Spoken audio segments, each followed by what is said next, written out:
সবই আছে, এবার নিচে রেখে রাখবো, তখন আমি ছবি দাঁড়া। হ্যাঁ, তারপর দুজন খাবি।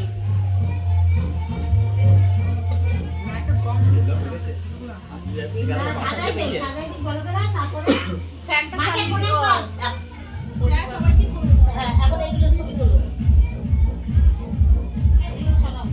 এই লবণটা থাক, ওদের লবণ লাগবে। হ্যাঁ হ্যাঁ, বুঝবি। এখন পিসিকে একটু নমস্কার